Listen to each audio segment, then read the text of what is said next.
और नववर्ष की शुभकामनाएं भी आप सभी को। ये प्रेस वार्ता अरविंद केजरीवाल कट्टर बेईमान अब कैसे ढोंगी और फरेबी भी बन गए हैं, कुछ प्रमुख बिंदु आपके समक्ष रखते हुए मैं अपनी बात रखना चाहूंगा। और शुरुआत कई पहलू हैं इस प्रेस वार्ता के। सबसे पहले ये कह के करना चाहूंगा कि अब ये ढोंगी फरेबी कट्टर बेईमान पापी आपके कन्वीनर अरविंद केजरीवाल हमारे दिल्ली के बच्चों को भी नहीं बख्शेंगे। पूछ रहे हैं दिल्ली के बच्चे, केजरीवाल क्यों नहीं तुम सच्चे? और ये मैं इसलिए कह रहा हूं, राजनीति अपनी जगह है, लेकिन दिल्ली के बच्चों को ओछी घटिया गंदी राजनीति करते हुए उनका इस्तेमाल करना कोई अगर सीखे तो अरविंद केजरीवाल और मुख्यमंत्री आतिशी मार्लेना से। सबसे पहले तथ्य रख दूं आपके समक्ष। 30 दिसंबर 2024 को नेशनल ह्यूमन राइट्स कमीशन, राष्ट्रीय मानवाधिकार आयोग ये एक आदेश पारित करता है और इस आदेश में जो अरविंद केजरीवाल और आतिशी मार्लेना ने हमारे मासूम बच्चों का वीडियो डाला है, उनको राजनीति में ढकेला है, ये मैं आपके समक्ष बड़ी जिम्मेदारी से रख दूं, उल्लंघन है जुवेनाइल जस्टिस एक्ट का 2015। एक दूसरा, 5 फरवरी 2024 को इलेक्शन कमीशन ऑफ इंडिया की गाइडलाइंस आई कि कोई भी राजनीति में बच्चों का कोई वक्तव्य, उनकी उपस्थिति, उनके द्वारा राजनीतिक बयान देना, इस तरह की गतिविधि नहीं होनी चाहिए। लेकिन बड़े भारी मन से मैं ये कहता हूं, और ये शब्द है नेशनल ह्यूमन राइट कमीशन के, जिसके मेंबर ने आदेश पारित किया है कि जो एक्स पोस्ट है आतिशी मार्लेना और अरविंद केजरीवाल, बच्चों को राजनीति में घसीटते हुए उनका दुरुपयोग करके उनके भविष्य को अंधकारमय कर देने का यह कृत्य स्वीकारा नहीं जाएगा और तुरंत इस एक्स पोस्ट को हटाया जाए।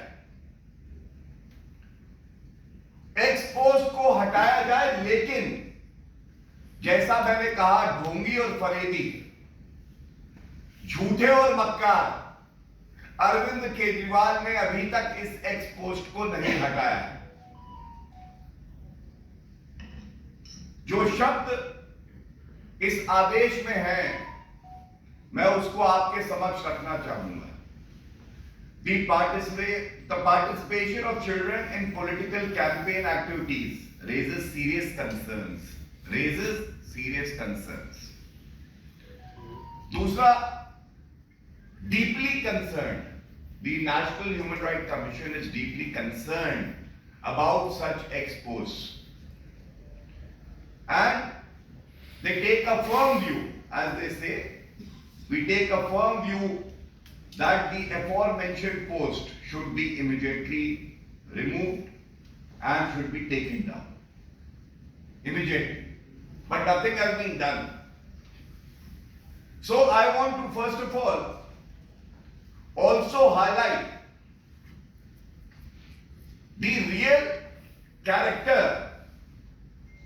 and anti-children attitude of the papi aap Arvind Kejriwal and Atishi Marlena. It raises three very vital issues. why is Arvind Kejriwal and Atishi Marlena involving our innocent children and violating their dignity, which is their fundamental right, by these campaigns? Is he unsure? Is Arvind Kejriwal aware that he is losing the Delhi elections? Second, why is Arvind Kejriwal and Atishi Marlena violating the Constitution of India, Article 21, which guarantees personal liberty, dignity to our children? Why is he violating the Juvenile Justice Act? The laws of the country have no meaning for a Chief Minister, Atishi Marlena, who has sworn by the Constitution to protect and preserve it. And third is a question that the citizenry of our country in Delhi is asking. They're asking, why are you playing with young and impressionable minds, and why are they being pushed towards cheap and dirty politics of the Aam Aadmi Party?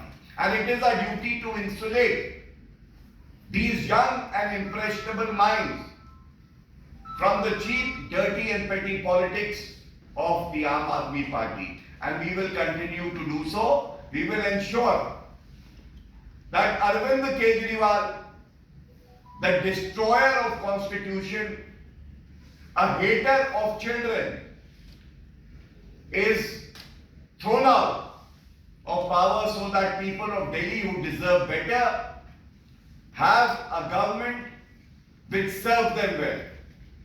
इसके बाद मैं कुछ प्रकरण आपके समक्ष रखूंगा। यह पहली बार नहीं है कि अरविंद केजरीवाल ने भारत और दिल्ली के भविष्य, हमारे बच्चों के साथ इस तरह का व्यवहार किया है। आप याद करिए, एक क्लासरूम घोटाला उर्फ बाथरूम घोटाला हुआ था। ये क्या था? इन्होंने कहा कि दिल्ली के बच्चे, हमारे बच्चे अब क्लासरूम में नहीं पढ़ेंगे, ये टॉयलेट सीट में बैठ के टॉयलेट में पढ़ेंगे, क्योंकि टॉयलेट ही क्लासरूम है। ये दूरदर्शिता थी। शराब कारोबारियों के साथ इलू इलू, लेकिन दिल्ली के बच्चों के साथ टॉयलेट में बैठ के टॉयलेट सीट पर बैठो और पढ़ाई करो, क्योंकि यही क्लासरूम है।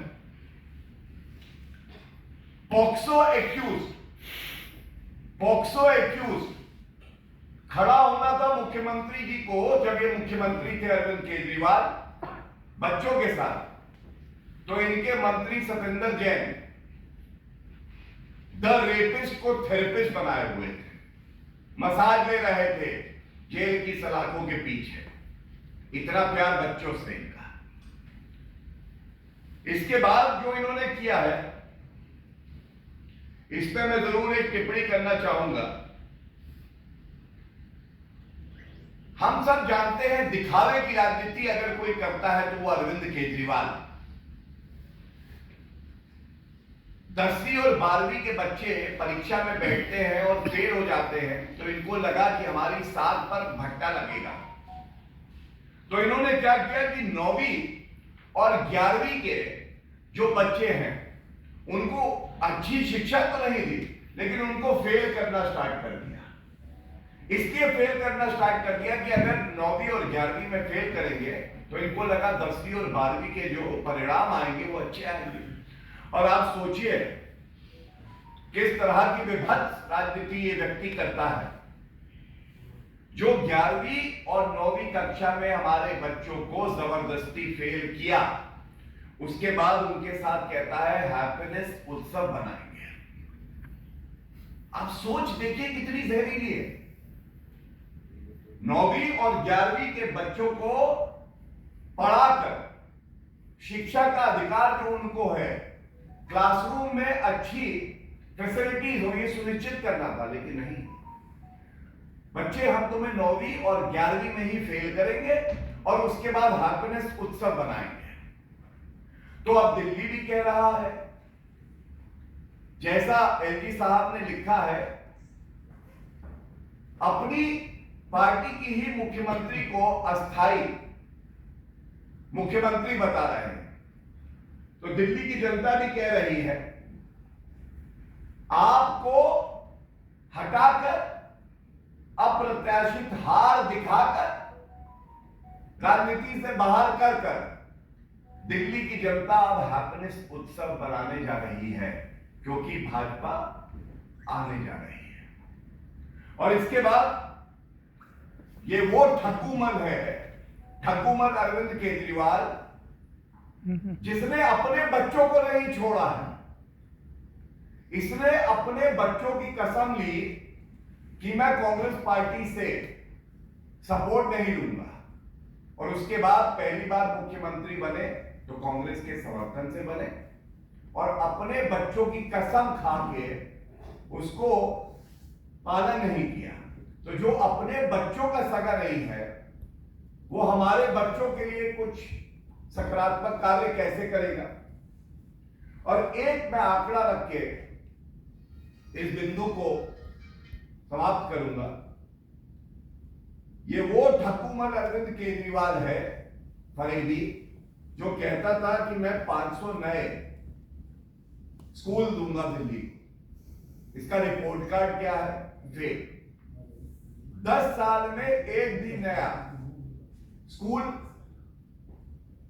आपकी सरकार ने नहीं दिया, और 16 ऐसे विद्यालय हैं जो कि बंद हो गए। दिल्ली के स्कूलों की स्थिति यह है कि यहां प्रिंसिपल नहीं है, और करीब 80% ऐसे पद हैं जो रिक्त हैं। 80%। ये आंकड़े मैंने आपके समक्ष इसीलिए रखे क्योंकि ये चिंताजनक है कि जब अरविंद केजरीवाल को लग रहा है कि उसके पैरों के नीचे जमीन नहीं है, तो वो हमारे बच्चों का भी दुरुपयोग कर रहा है, उनको राजनीति में खींच रहा है। और हम इस लड़ाई को लड़ते रहेंगे, क्योंकि आज ये जनता की आवाज है कि ठग्गू अरविंद केजरीवाल, हम अपने बच्चों के भविष्य से तुम्हें कतई खेलने नहीं देंगे। और इसका जवाब दिल्ली की जनता और पूरे भारत की जनता देगी, क्योंकि जब बच्चों की बात आती है तो वही हमारे देश का भविष्य है, और हम लोग इस मुद्दे को बड़ी प्रखरता से उठाते रहेंगे। इसके साथ इस बिंदु पे मैंने अपनी बात रखी। हमने ये भी देखा है किस तरह से जो हिंदू विरोधी सोच थी अरविंद केजरीवाल की, और ये तस्वीर आपको दिखाता हूं मैं। ये तस्वीर देखिए, मौलाना अरविंद केजरीवाल, ऐसा कोई सगा नहीं जिसे अरविंद केजरीवाल ने ठगा नहीं। तो ये वो अरविंद केजरीवाल हैं जो हमारे लिए जो पवित्र स्वास्तिक चिन्ह है, और झाड़ू इनका चुनाव चिन्ह है, तो झाड़ू स्वास्तिक को मारा जा रहा है। अब ये कहने की बात आएगी कि ऐसा क्या हुआ, ऐसा क्या हुआ? हिंदू विरोधी अरविंद केजरीवाल अब नए नए वादे करके आए हैं। ऐसा इसलिए हुआ क्योंकि अरविंद केजरीवाल को यह पता चल गया है कि झूठे वादे जो इन्होंने किए थे वो पूरे नहीं हुए हैं, और इनका राजनीतिक जीवन जो है, जो करियर है, ये समाप्त होने वाला है। तो अब खोई हुई जमीन बचाने के लिए क्या करें? नए झूठे वादे लाओ। जैसा मैंने आपको स्कूल के बारे में बताया, वो एक झूठा वादा था। उसके अलावा इन्होंने कहा कि 8 लाख नौकरी देंगे हम सरकारी 5 साल में, और 2015 से 20 के बीच का आंकड़ा है जो 440 को रोजगार दिया है इन्होंने। इसी तरह से इन्होंने बात करी थी कि हम चिकित्सा बेहतर कर देंगे, अस्पताल बनाएंगे, वो भी नहीं बनाए। और आज जब ये झूठे वादे करते हैं और ये कहते हैं कि हम पुजारियों को, ग्रंथियों को 18,000 रुपए प्रति माह देंगे, तो एक सवाल आता है सबके मन में। अभी कुछ समय पहले तक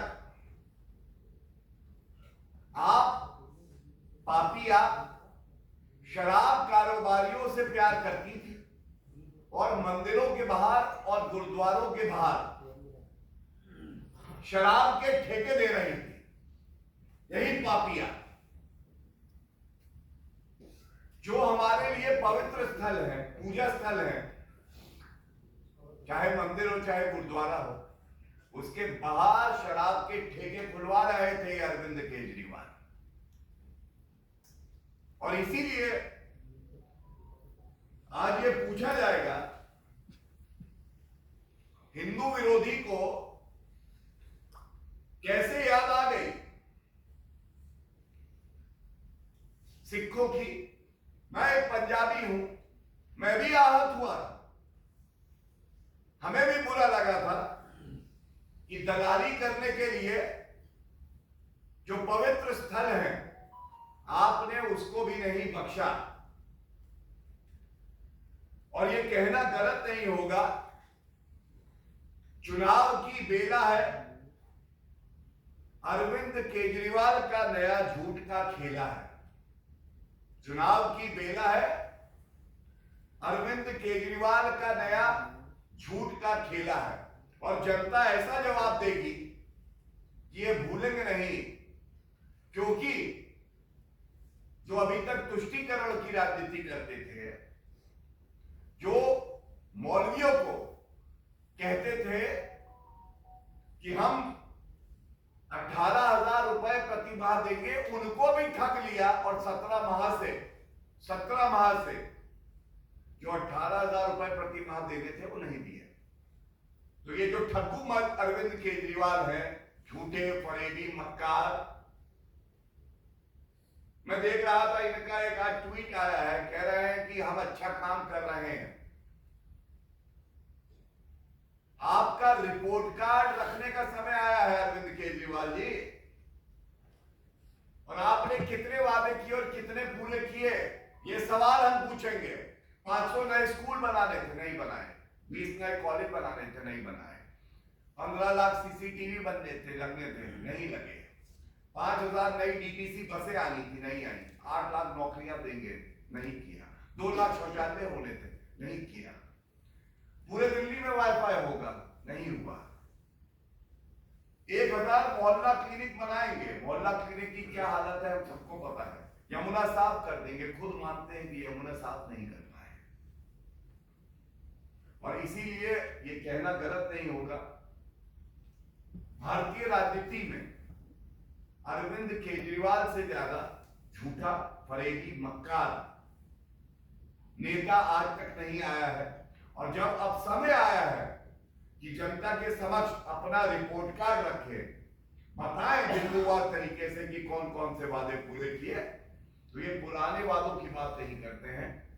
नए जुमले, नए धोखे, नया फरेब लेके आते हैं। और इसीलिए ये चिंताजनक है, यह आवश्यक है कि जनता इनको करारा जवाब देके इनको दिखाए कि झूठ बोलने वालों का भारत की राजनीति में क्या हश्र होता है। बहुत बहुत धन्यवाद। यस, 18,000 रुपये महीना जो उन्होंने देने की बात की है पुजारियों को,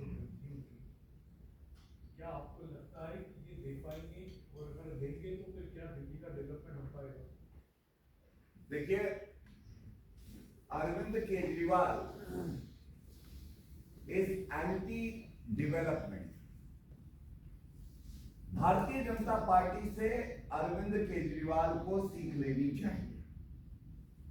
हम जिस जिस प्रदेश में जाते हैं, केंद्र का चुनाव है अगर लोकसभा का, तो अपना रिपोर्ट कार्ड जनता के समक्ष रखते हैं, बताते हैं हमने क्या कार्य किया, जनता का मत लेते हैं और उसके बाद आगे बढ़ते हैं।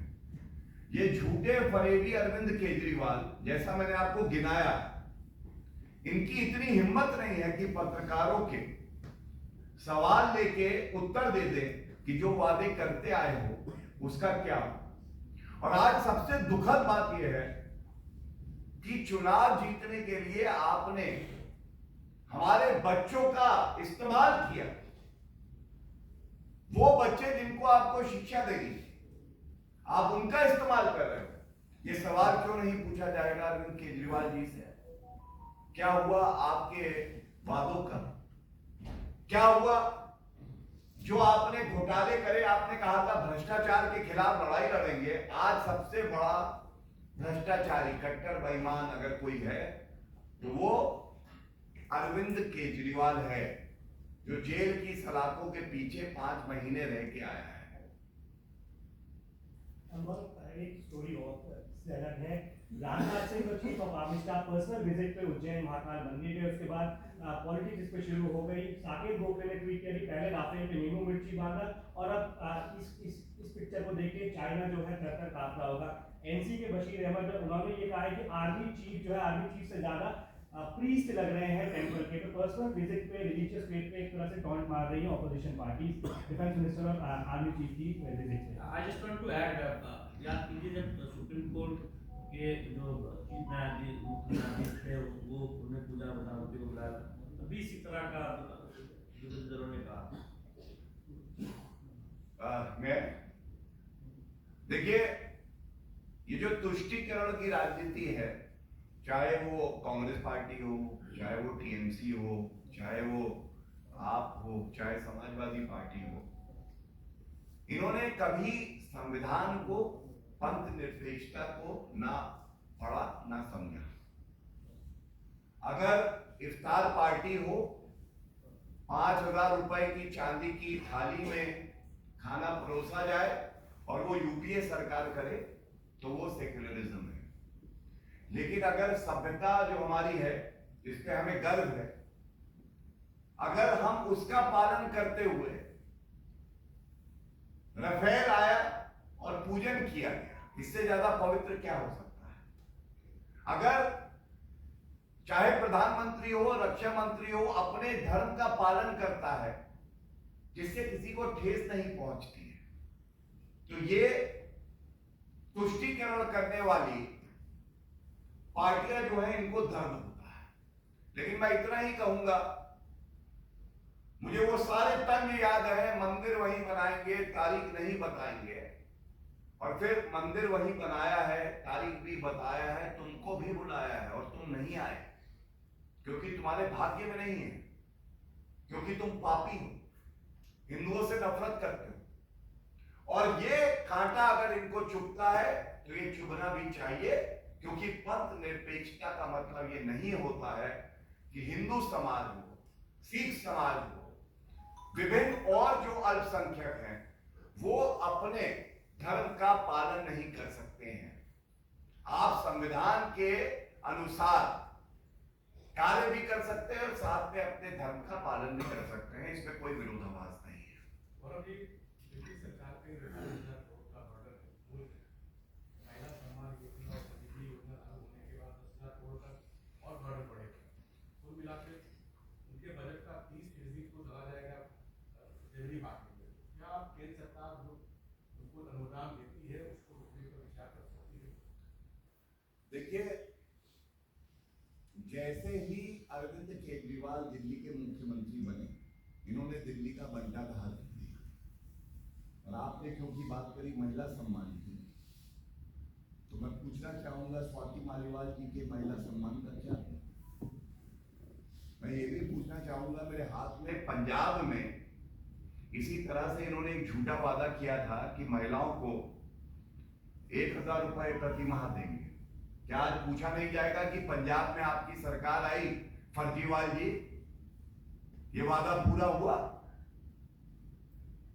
किस तरह से दिल्ली जल बोर्ड 75,000 करोड़ रुपए के कर्जे में है, 75,000 करोड़ रुपए।